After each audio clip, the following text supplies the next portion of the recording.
la commission de concertation, vous dites le lycée Averroès n'est pour moi pas un lycée républicain. Et vous nous indiquez tout à l'heure avoir reçu le 10 juillet 2020 le rapport de l'inspection générale de l'éducation nationale, dont vous en avez, j'imagine, pris connaissance de façon détaillée. Je vais vous lire simplement un extrait de ce rapport, une des conclusions de ce rapport. Je cite l'inspection générale: rien dans les constats faits par la mission ne permet de penser que les pratiques enseignantes divergent des objectifs et principes fixés et ne respectent pas les valeurs de la République. Vous avez, à partir de juillet 2020, sur votre bureau, un rapport de l'inspection générale. L'inspection générale passe beaucoup de temps dans l'établissement. Ce sont plusieurs inspecteurs généraux qui se rendent sur place. C'est un rapport approfondi qui conclut que l'établissement respecte parfaitement les valeurs de la République. Et pourtant, 3 ans plus tard, vous affirmez le contraire face à la réunion de concertation. Pourquoi ce décalage entre ce qu'apporte l'inspection générale, en réponse d'ailleurs à vos préoccupations, puisque cette inspection elle est diligentée par le ministre Blanquer à la suite de 2 courriers que vous lui adressez en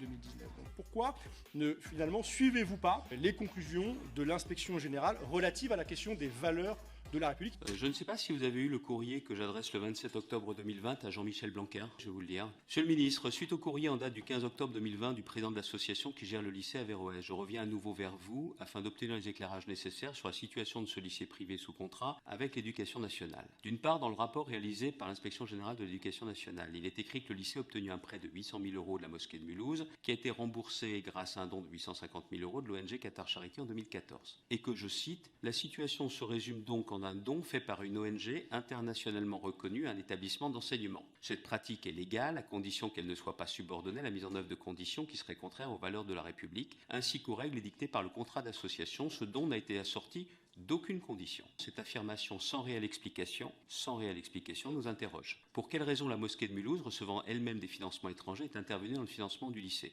Il y a bien d'autres rapports, y compris sur les aspects financiers de la Direction régionale des finances publiques, un premier dont les conclusions sont mauvaises pour l'établissement, un second qui évalue la mise en œuvre de recommandations qui, lui, est très positif. Mais, Monsieur le Président, je ne vous interrogeais pas sur les questions financières, qui sont des questions importantes, je vous interrogeais sur la question des valeurs de la République. Je citais le rapport de l'inspection générale qui considère que l'établissement les respecte pleinement, et c'est pourtant un non-respect des principes républicains qui vous a conduit à défendre la résiliation du contrat d'association devant la commission de concertation. Je voulais comprendre ce décalage, vous avez répondu à côté,